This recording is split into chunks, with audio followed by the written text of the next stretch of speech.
Hello, and welcome to a super special meeting of the Top Shelf Society because it has officially been a whole year since we started. So it's our anniversary if you are watching this now or if you're watching it later. Thank you for sticking around with us for a whole year. I'm Kristin, and today I'm here with Stephanie and Laura. Obviously, our Top Shelf Society is a little bit smaller today, but the other half of us has had plans. And so anyways, we're going to keep this live show short and sweet as we talk about our May pick, which was The Four Winds by Kristin Hannah. Before I say anything else, I think we need to talk about our book for next month, which I believe is the Agatha Christie book, right, Laura? Yeah. Okay. Do you want to say a little bit about what we'll be reading? Sure. So we are reading The Murder of Roger Ackroyd. And if I'm honest, I know very little about the mystery, but it is an Agatha Christie mystery and one of her most famous ones. So, yeah, it will be a cozy mystery next month. Yeah, and the good thing about that is Agatha Christie books are usually pretty short. I mean, like, compared to this book, I think it'll be a really quick summer read. I think it's this month, right? That we're reading it? Yeah, for June.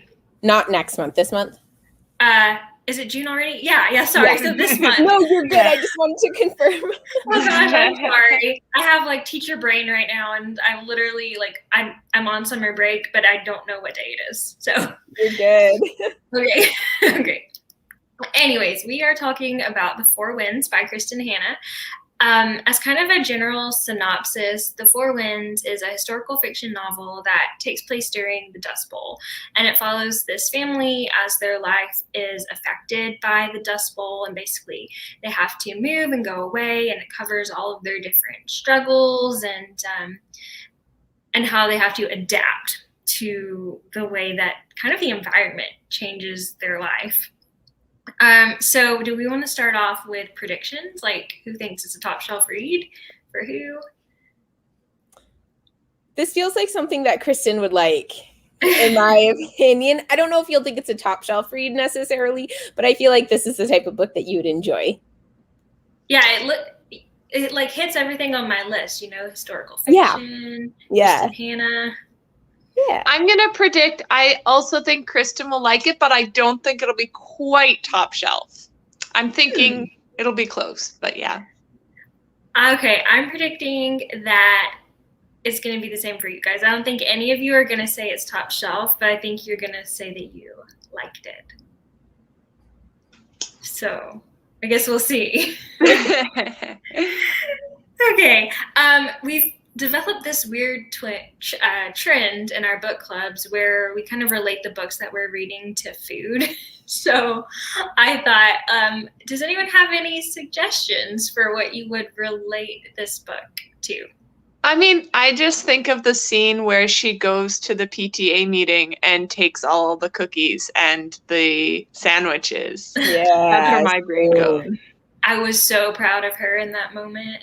That was a good moment. Yeah. I felt like it would be kind of like one of those dry, like, rice cakes. I just feel like that would stick with the whole Dust Bowl. I guess it feels like the whole book just felt dry. Mm-hmm. I mean, probably the point of it, but. They also mentioned bologna a few times. And hot dogs. Yeah, and hot dogs. Okay, so before we get into kind of, I guess, the meat of the discussion, I'm curious if you guys read it physically or if you listened to it with audiobook. Yeah, I did audiobook. I got it from my library and audiobooked it. Okay. I also listened to it on audiobook. Okay, I did too. So crazy. Julia Whalen narrated this one. Do you think that she did a good job? Yeah, I thought the narrator did a really good job. Yeah, I felt like she kind of matched the tone of the book really well with its kind of like serious somberness. Yeah, I feel like she did too. And I feel like the way she narrated it gave it a kind of Southern feel as well, which matched, I think, the tone of the characters in it, because they had very much those Southern values and they were so like the proud Southerners and stuff. So I think that matched really well. Were the accents accurate? I don't know well enough to be able to tell. I mean, ish, yeah. Yeah. I mean, yeah, I think she was actually pretty good. It's kind of hard because she was trying to do like Italian accents for people who are in Texas. So I don't know how much of the Southern drawl they would pick up on. And I feel like there wasn't a whole ton of the accents in it, honestly, compared to other books that I listened to on audiobook. Wow, that was actually loud. Did you hear that? I'm so sorry. Yeah. Oh, you don't have to be sorry. Yeah. No. So yeah, I felt like the accents were very mild in this one, honestly. Compared to when you actually go to the South and you hear the Southern accents, they can be very strong. You probably know that, Kristin. You're from South-ish. Yeah, I live in Georgia. Yeah. And I know I have an accent, but I think that you just get kind of used to it. But down in South Georgia, it's even like there's. Yeah, yours is not strong. Yeah. Yeah. And in Savannah, it's like a more like, I don't know, sophisticated Southern. It's got like Southern drawl, that classy Southern drawl. The like gone with the wind. Yeah. Mm-hmm. Okay, well, let's go ahead and get started. I know that a big topic of this book was kind of the American dream. And I guess I wanted to see, how do you guys feel like the American dream played out for our main characters? Do you think they achieved it? Is the American dream even a real thing? Like, it's kind of a deep way to get started, but what do you think? I don't know. I feel like the whole book was sort of like a disproof of the American dream, and like how it the way that it doesn't follow through. And that's if I understand the American dream correctly, which is that anyone can achieve, or anyone can make a good life for themselves if they work hard enough. And obviously, like, as soon as they moved to California and faced all of that discrimination, it just was clear right from the beginning that not everyone was on an even foothold, and that there wasn't upward mobility for anyone by any means, especially when there were even, like company owners using manipulative tactics to keep people working for them, as in making them buy from the company store on credit, not allowing them to buy on anything other than credit, charging them interest on this credit, even though they don't have the option to pay in cash. And yeah, it was just, no, it wasn't possible for everyone to, it wasn't a society where it was possible for anyone to like prosper.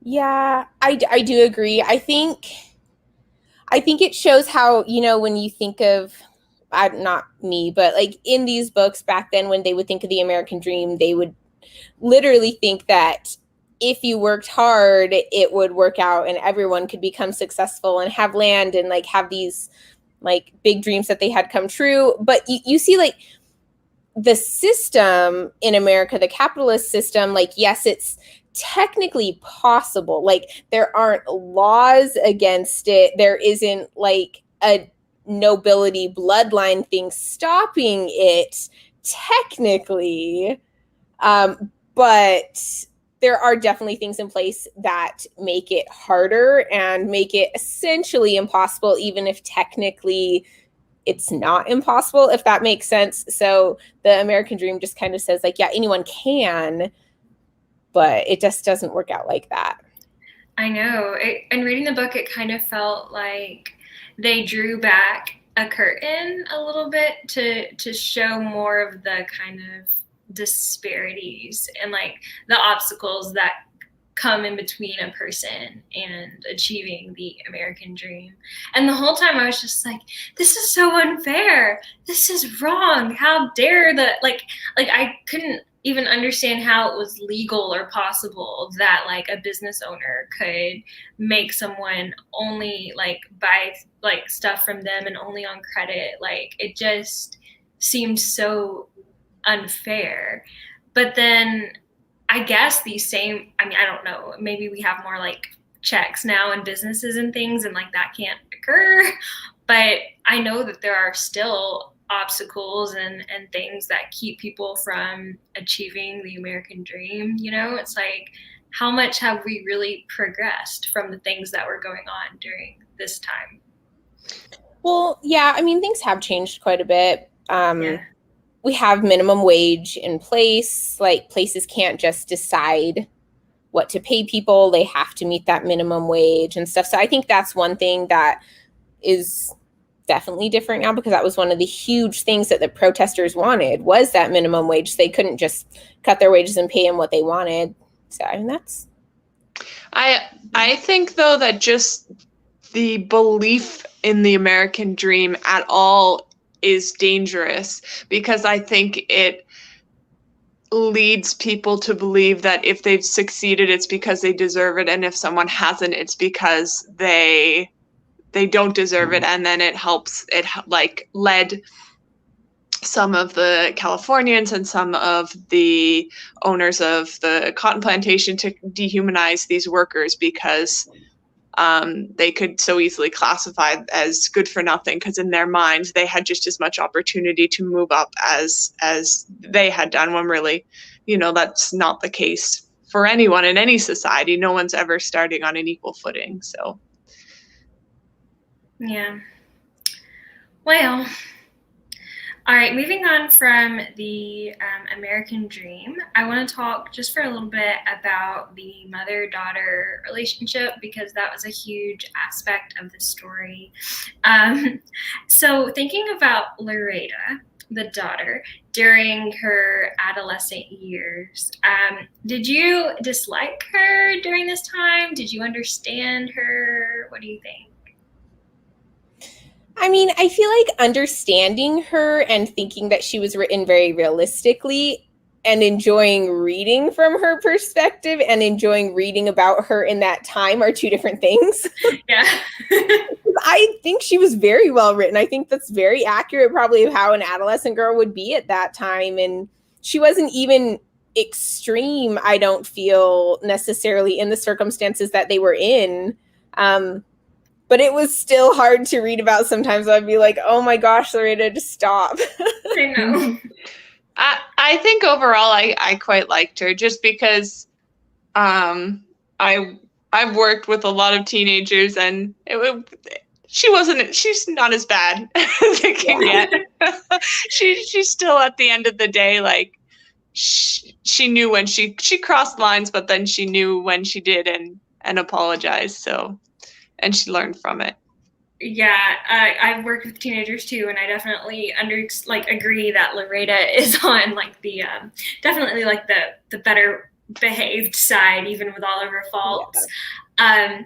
It did break my heart a little bit, though, because you get both of their perspectives, and the mom has faced so much rejection in her life, and then she finally has like this daughter who, I guess, is the first time that she really feels like she has love, like she has someone on her side, because things just did not work out with Rafe. Like, so she finally had like her person. And then they just, kids grow up and they go through adolescence and they try to pull away. I mean, obviously I've never had a kid, but that whole experience kind of breaks my heart. So yeah, I totally think she was written so realistically, but it was still tough. I feel like I don't really enjoy reading from that age and about that age. I have discovered as I read, like, I don't know, it just, unless it's in a middle grade book, I guess, because I mean, I love Nevermore, and that's from that age and stuff. But I don't know. I just feel like that angsty early teenage age just is very frustrating to me. It's so frustrating to read from, because it's always, you always can see something that they're missing. And in this case, it was, you could see the mother's perspective, and you're like, oh my God, why can't you just try to look at it from your mom's perspective? Or anyway, Yeah. I know. Yeah, but the older I get, I feel like I'm just pulling away from YA because of that kind of melodrama. Like I just can't. I just don't, like, it's too much. Yeah. I want to talk a little bit about Elsa because her parents kind of, there's like a disparity in how her parents treat her, right? They treat her as kind of sickly and fragile as she's growing up. What was it they said she had? She got rheumatic Scarlet fever, was it? Okay. Yeah, something like that. So anyway, she grows up and she's kind of just treated like super differently. And how do you think that kind of impacted her? Like, how do we see that impact in her life? One thing, not on the impact on her life, but one thing that I just don't get is in books when her parents just labeled her as ugly and decided that she had no prospects because she was so ugly, and therefore there was just no rectifying the situation, and she would just not go anywhere. And that doesn't make sense to my brain. I've never met someone where they've walked up to me and I've never met someone and looked at them and thought, I've never looked at someone and thought they were ugly. Like, I don't know how you could think your child is irreparably ugly. I just don't know. Anyway, I found that kind of hilarious though, because it just doesn't make sense to me. Did you hear that too? Yeah, what was that? Oh my gosh, someone on a motorcycle. I'm sorry. Oh, no, you're fine. Laura, no, I completely agree, right? But you hear it, like, I love Jane Austen novels, and basically, bless your heart if you're ugly, because it's like you have no prospects at all. Yeah, like in Pride and Prejudice, where she marries Mr. Collins because she's like, I'm very plain and I have no prospects, so I'm just going to marry this dude I don't even love. I'm like, oh, I know. This society.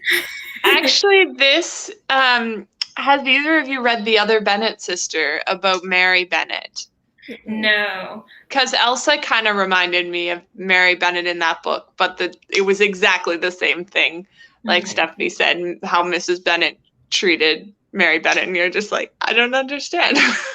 Right. And as readers, like, we get to see all of Elsa's like good qualities, and we're like we don't really, I mean, we don't see her as ugly. I wasn't picturing an ugly person in my mind when I was reading about Elsa, and like that just made it even worse, you know. Well, how could you stereotype this person and then shun them and mistreat them? And obviously, she ran to the first guy who paid her any attention, Rafe. And so, what do you guys think about Rafe? Were you, like, did you expect that he would leave? Like, yeah. Yeah. I was not surprised. Didn't have a high opinion of him, no. Yeah. But I think in your last question, like how her upbringing shaped her, I think when she was brought up and like looked down upon so much, it taught her that like that she wasn't valuable or lovable. And so the first person who showed her any interest, like you said, she sort of thought to herself, well, this is it, no one else is ever going to. So she didn't feel like she had deserved or like was able to choose someone who would treat her well, so she went with Rafe. Though I mean, I guess she didn't quite choose Rafe, but yeah. Yeah. That whole thing kind of just, I don't know. It disgusted me. But what was the worst is whenever they just kick her out, like, and her parents just never talk to her again, and then they move. Like, they just completely cut off their daughter. I just can't fathom it. I don't think that, I mean, also I agree, and I think it's ridiculous, but I don't think that was that uncommon back then. If you got pregnant outside of wedlock, they shunned you. And they either made you get married or they made you go off and have the baby somewhere else and pretend like it never happened and give the baby up. It was so common back then. Yeah, I think so too. Yeah. And it's like, I mean, there are similarities, I guess, between Elsa and Hester Prynne from the Scarlet Letter, right? They both kind of have a child out of wedlock, but and they're both kind of outcasts, but they're also both very strong women. Have either of you read the Scarlet Letter? No, but I've watched Easy A. So. Okay. I've also watched EVA.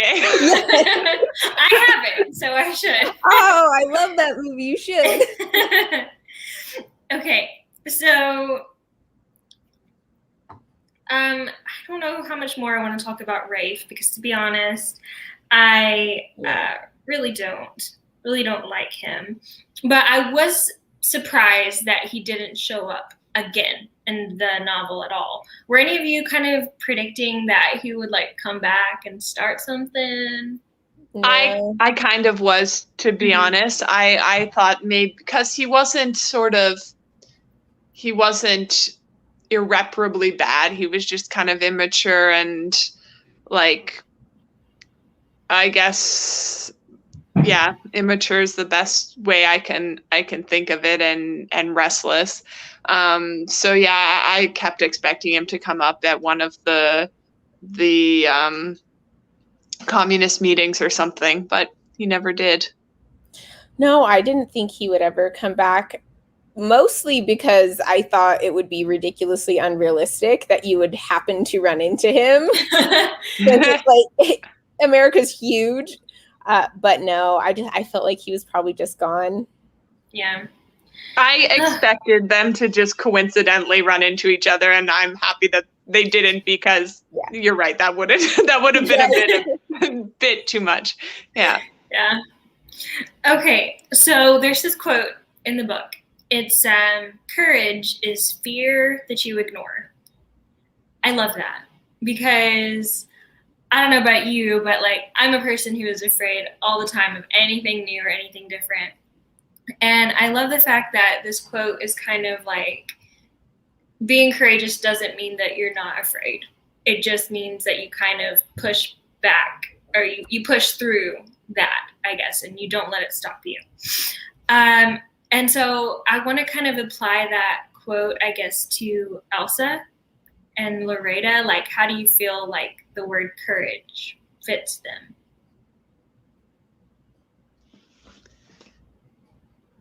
I guess I think Loretta is probably the stereotypical Gryffindor kind of character. And I think a lot of the times it's easier to picture people like her being courageous because they're so outspoken, and because they're so, they know themselves so well and their ideas so well. But I think someone more like Elsa, I actually think in a way that's sort of a more admirable type of courage, because it's been learned and considered. So she's not sort of pig-headed. She's not just stubborn, you know. She isn't a naturally outspoken person. So when she does speak up, you know that it's something important, and that it's cost her something to speak up. So, and then that she's like weighed it and considered it. Yeah, I definitely feel like Elsa's courage was more like it was quieter, but I feel like it was stronger, right? I mean, she's the one who got her kids out of the land, and even though it's almost like she didn't have any choice to leave, I guess it was Texas where they were at, right? Yeah, because otherwise Aunt would have died. Like she still did it, you know? And I don't think that it makes it any less brave, even though like kind of circumstances pushed her to do it, right? I feel like people who go about and do something just because it's scary and they don't have to do it. I mean, yes, that is brave, but I think that doing like something scary, even whenever circumstance pushes you into it, is just as brave and courageous, even when it's something you feel like you have to do. And also her kind of courage is the sort that sort of gets unacknowledged. Like she's making the everyday decisions and keeping their money and deciding, you know, what food they're going to buy and how much she's going to feed her children and how much she's going to save. And she's making all those like little everyday decisions to help her and her children and her family. And that's the sort of thing that you don't get thanked for, that doesn't really get noticed. So yeah, Loretta doesn't really appreciate that. She just likes the fact that her dad like fills her head with big dreams, and that I think that's probably why she is more attached to her dad. But also, I mean, Elsa shows her love in like a different way. She doesn't do it with words, but she does it with her actions. And I think when you're like a teenager, I mean, maybe that was just me as a teenager, but I tended to be swayed by like words and compliments and big ideas, and I didn't really appreciate the little everyday acts, you know?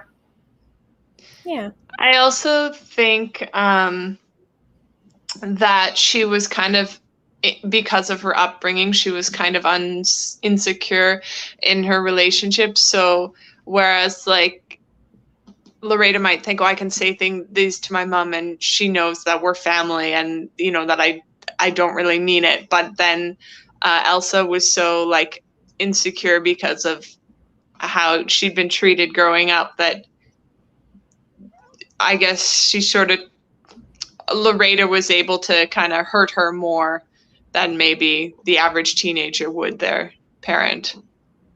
Yeah. Well, let's talk about Jack. So Jack becomes the kind of love interest for Elsa near the end. What did you think about their relationship? I liked it. I thought he was great for her. I think he saw her for who she was, and he saw the best in her even when like she couldn't see it, and he wasn't really expecting her necessarily to be something that she wasn't, but he was encouraging her to like be her best and do what she knew is right. I don't know. I liked him. I thought he was a great character, but honestly, I thought they both were going to die. That was what I was like, they're both dead. This is a Nicholas Sparks book. Like, it's going to happen. Yeah, I definitely knew someone was going to die. I was worried about Ant for a while because we didn't get his perspective. I was like, uh-oh, little boy. I don't know how you're long for this world. But luckily he pulled through. I didn't feel like Jack was super well fleshed out. And if I'm honest, I don't know if the book would have been much different for me had he not been in there and had she just become involved in the Popular Front, like through the other workers at her plantation or through people she knew at the squatters camp. He came in towards the end, and I don't know, he didn't feel like super fleshed out to me. Yeah, I agree. I think they could have done more with him, but I really like that it was something that was really important to her, that she had someone who saw her for who she was and loved her anyways, and like actually truly loved her and wanted her. So I think that was something that I thought was special to see happen for her before she died. She did get that as well in her relationship with Jean and some of the other people at the squatters camp as well. So that was also nice to see her kind of come into her own. Yeah. I feel like Jean was more fleshed out though in their relationship than her relationship with Jack. I do like Jack. I love that he saw how bold and strong Elsa was. I mean, I think he calls her a warrior at some point. And I feel like in him noticing that, like he noticed her for who she really was. But I just don't feel like I was supposed to care that much about him, because I feel like Kristin Hannah would have fleshed him out more. I don't know, or maybe she just didn't do a good enough job. But he really just kind of paled in comparison to the girls. And I agree. I feel like that they probably could have cut everything out with Jack, and it would have been okay. Just sad to say, but I still liked him. I kind of wish that she would have fleshed him out a little bit more. But I do want to talk about Jack calling Elsa a warrior. Because obviously you hear warrior and you think of, like, I don't know, Spartan charging ahead with like a spear. Does Elsa fit the term warrior to you? I don't know. I mean, I feel like you could put a lot of people into that category if you want to. Just kind of depend on how you use the term. I think that she was a mom doing what she had to do to take care of her family, and she, like, that's admirable. I don't know. But yeah, I'm not sure I would call her a warrior. She was definitely a survivor. Like, she overcame a lot of very difficult situations, and she showed courage and resilience. But she did fight to protect her family. I don't know if she fought for a cause except for at the end. And then I felt like she was driven to that fight kind of out of, like, anger at the injustice. So in that moment towards the end, right before she died, maybe, yeah. I don't know. I think maybe I just have like a softer definition of warrior, just because I feel like warriors are people who fight battles and have to endure trials and don't give up. And even though, like, Elsa was, like, forced into these battles and she didn't really choose them, I think how she handled them. I mean, she definitely fought through them for her children compared to her husband, who I would not even remotely call a warrior because he just ran away. I feel like I can kind of see some of that in her, but yeah. Okay. I guess the last thing I want to talk about is the ending. Obviously, we have a death near the end. How did you guys feel about that? Did you see it coming? yeah, I guess, like I said, I honestly thought she was going to die, but I thought Jack was going to die too. That was the only part that was like, oh, okay. But yeah, I thought she was going to die. I thought someone was going to die, but I didn't think it was going to be, like, in that way. I thought it was going to be of, like, an illness born of malnutrition or of the harsh conditions that they were living under, that someone, I didn't think it was going to be Elsa. I didn't think she was going to die. Like I said, I was worried about Aunt, who I liked. So, and I'm glad he didn't die. But I kind of felt like I expected a little bit more debrief after she died. I think at the end of the audiobook, they had the interview with the author in my version. And so I was looking at the timestamp and I kind of expected the book to be a little bit longer than it was. So I sort of, because she wasn't a very political person, but then she died during the strike. And I sort of expected, they did mention a newspaper article that she was featured in, but I sort of expected to hear more of, like, kind of the political ramifications of her death and I guess the result of the strike. And I kind of expected something about the consequences of her speech and her being killed in the way she was. But yeah, we didn't get a lot of that. No. Did anyone cry?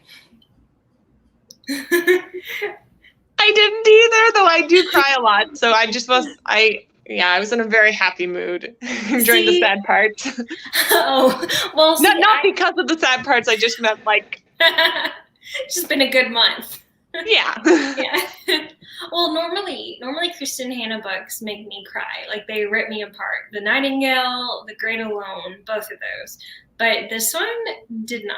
I don't want to say too much more right now, but yeah, I just didn't. I did not cry when Elsa died, and that shocked me a lot. But anyways, and then Loretta goes on and she goes to college, which I thought that was great because, I mean, she does kind of embody being able to continue this American dream thing, right? Like, she fulfilled the hopes for her parents, and she has the possibility of a better life going forward. So, thinking about it at the end, like, do you feel like any of the characters achieved this American dream? Well, I mean, I feel like I really liked the fact that the grandparents were able to keep their farm and continue living there, because I legit think that was their American dream, was that farm. And as long as they could keep it going, they would be happy because that was what they wanted. So I honestly think they did, because that was their dream. But I do think that, yeah, Loretta probably is their hope for it, because Ant's just so cute and sweet and chill. And I think he'd be happy just doing whatever. Like, sure, I'll live on the farm. Sure, I'll pick cotton. Like, I'll do whatever. He was so adorable. I know. I loved Ant. I'm so glad he didn't die. I know. What do you think, Laura? I think that I think the book kind of proved that the country at that time, and I would just argue any country at any time, doesn't make the American dream possible for everyone. And if you lose sight of that, people start kind of dehumanizing each other. And the importance of, like, I guess the importance of having social systems that take care of people in society, and like seeing what happened when the state benefits and the federal benefits were getting cut for the workers, and what that meant, and how they were making decisions about giving or cutting the benefits based on how many workers they wanted in the cotton fields, and not based on like the well-being of the actual people, but based on their place in like the economic system, and how like inhumane that kind of feels. So so anyway, but I do think definitely the grandparents achieved a sort of American dream, but then we don't really know if they pull through the Great Depression, and what happened. At the end, she still was at the farm. They still had it, and they had gotten back another horse and cow and stuff. So obviously, they were building it back up a little bit. So so it definitely was looking good for them, and they hadn't lost their land. And they have the war coming, the warriors coming, and I think things were good for farmers during the warriors. So yeah, I do have hope for them and for Loretta, who was able to go to university, and hopefully she will have some drive to kind of change conditions for workers in California or in other parts. Yeah. I'm happy I read this book, because I feel like there's just so much that I'm ignorant of, like, because of my privilege in life. And I feel like this book has made me more aware, like, and more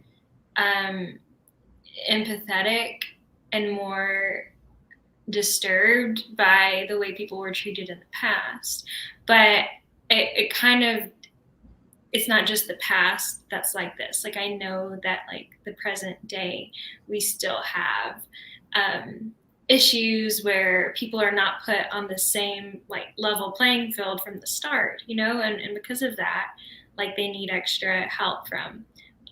Anyways, so I'm glad I read the book because it just made me more aware. And anytime a book can open my eyes to something important like that, I feel like it's done a good job.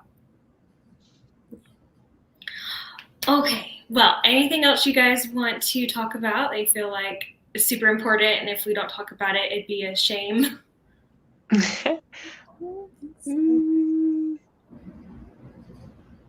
I really liked the people that did their hair. That was sweet. Yeah. Oh, yeah. And the librarian. Yes, I always love librarians in books.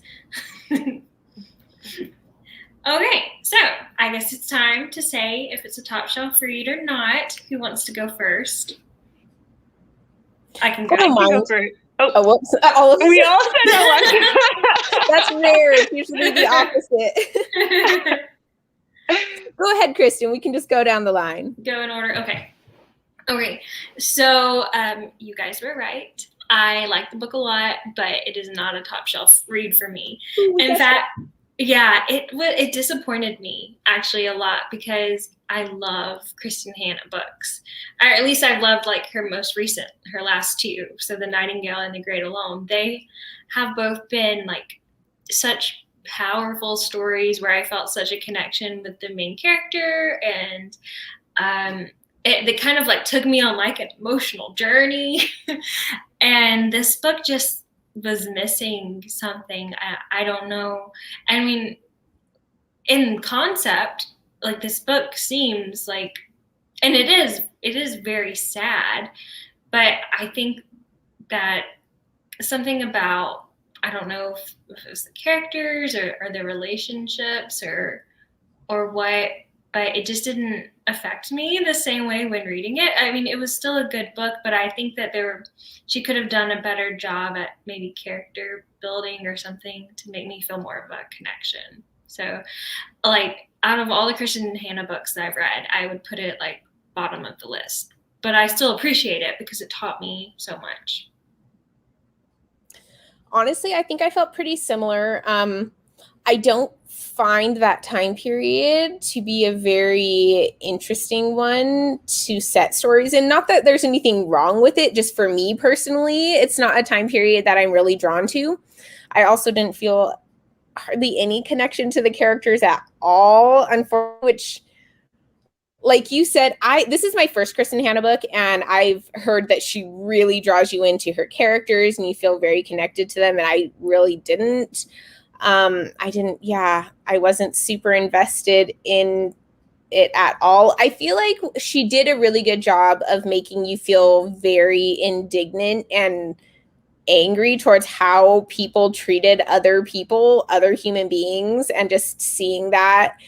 That I think was probably what she did best in this book.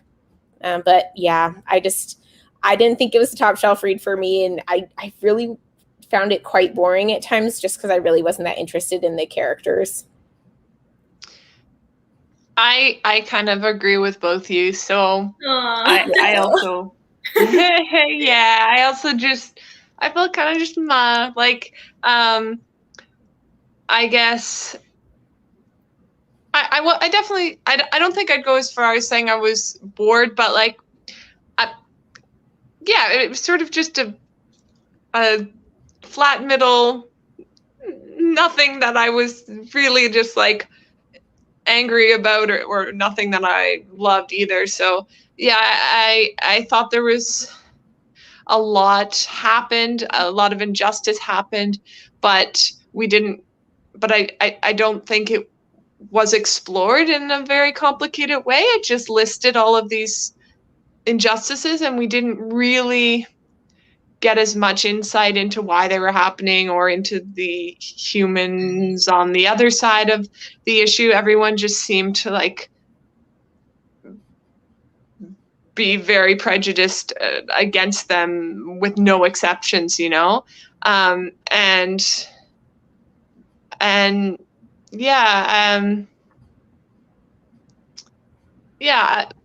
so it wasn't stand out in any way. And I think maybe like Stephanie said, there's a lot that's been written about this particular time period in the US. So like so it didn't stand out in that way either. Yeah. Well, darn. I think this may be the most disliked book. But there are there are only 3 of us. And that's true. That's true. I'm curious to know what the other girls would have.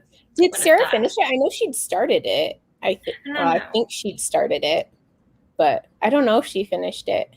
I don't know. We need to ask her. Sure you do. Yeah. Oh, okay. We all felt similarly, though. Yeah. At least we were unanimous in our dislike. Or not our dislike. We've been unanimous. Unfortunately, it was negative, but it's the opposite of our first meeting. I feel like Emma was the least unanimous book that we read. Yeah. However, I'm excited for Agatha Christie because I love her books. I think it's a Poirot as well. So. Yeah. All right. Well, I guess we can go ahead and end it here. So, like we said, our next book is going to be The Murder of somebody, Edward Rowe. Oh, I think she's gone. Oh, Laura, help me. I don't know his name. Edmund. Oh, Roger Ackroyd. That's it. I'm Roger Ackroyd. Sorry, I'm coming in and out. I'm losing my connection a bit. So. Oh gosh, that's okay. Roger Ackroyd. I always say it wrong too. Okay, but the date and time of the live show is to be determined. We will figure it out, and hopefully we'll all be together for that one. But the summer months are crazy. Anyways, we're gonna end this live show here. If you watch this later, thanks for joining us, and we'll see you next month. Okay.